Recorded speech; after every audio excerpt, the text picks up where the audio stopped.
Sou Carícia. E eu sou o Roberto José. Nós somos alunos do curso técnico em apoio escolar, oferecido pela SECTET em Redenção do Pará. E hoje nós vamos apresentar para vocês um trabalho a respeito do TEA, Transtorno do Espectro Autista, onde nós vamos estar apresentando para vocês o laudo de um aluno cujo nome fictício é Gabriel. Gabriel é um adolescente de 12 anos e ele é TEA nível 1. Vamos? Vamos então. Então nós vamos observar algumas questões, nesse caso de Gabriel. Eu vou fazer algumas perguntas com semente para tirarmos algumas dúvidas. Quais características do transtorno do espectro autista estão descritas no caso de Gabriel? Então, conforme o laudo que nós estivemos acompanhando, analisando, Gabriel, um adolescente de 12 anos, ele apresenta dificuldade na interação social e na comunicação com os colegas.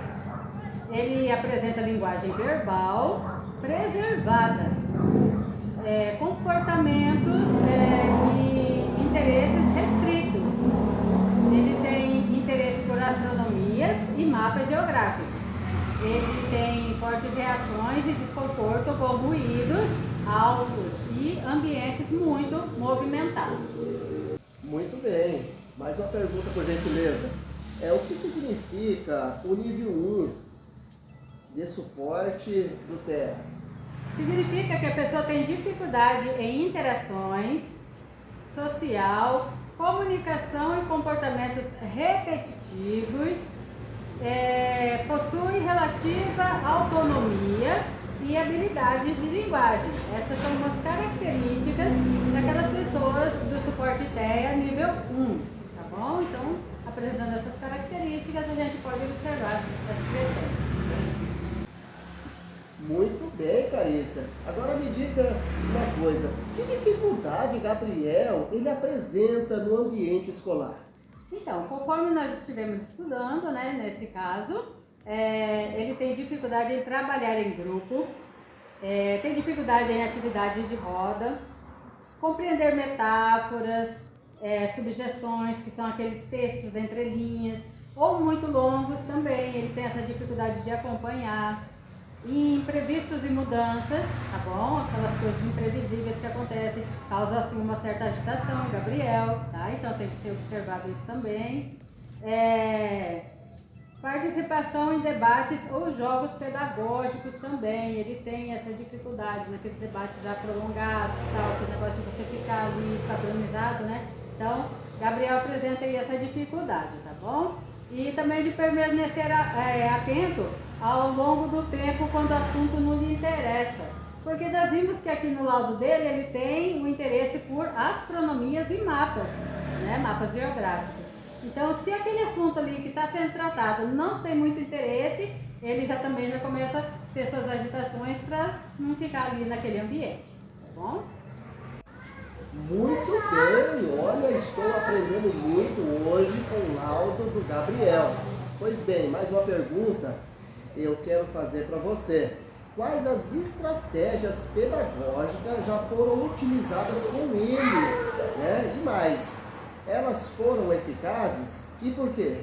Então, as estratégias que já foram aplicadas conforme o laudo são apoio visual no quadro e nos materiais, importantíssimos. Rotina estruturada e previsível. Uso de linguagem clara e objetiva. Mediação de um profissional de apoio nos momentos de crise sensorial. E já está sendo utilizada essas estratégias com Gabriel, que são perfeitas para a inclusão de Gabriel ali no ambiente escolar, né?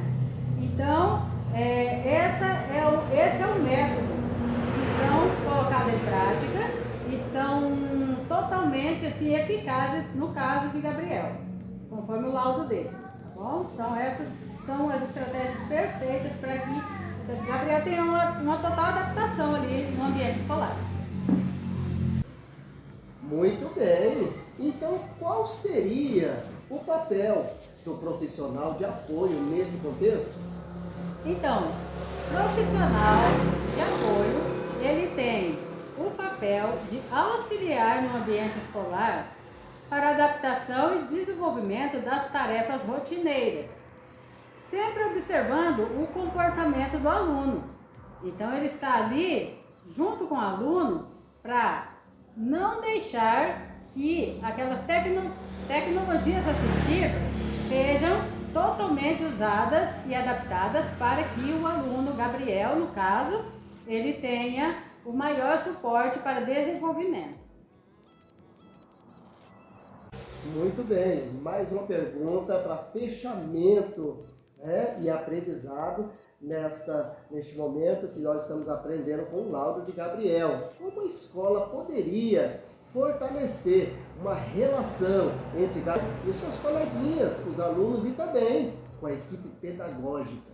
Então, a escola ela pode conscientizar, ela pode fazer ali aquele momento comunitário para que a comunidade tenha o conhecimento e saiba da importância da inclusão social, porque é um mundo paralelo ao nosso e muitas vezes nós não paramos, nós como comunidade, aqueles típicos, nós não paramos para observar, mas já existe uma comunidade atípica que necessita ser inclusa e nós temos essa responsabilidade.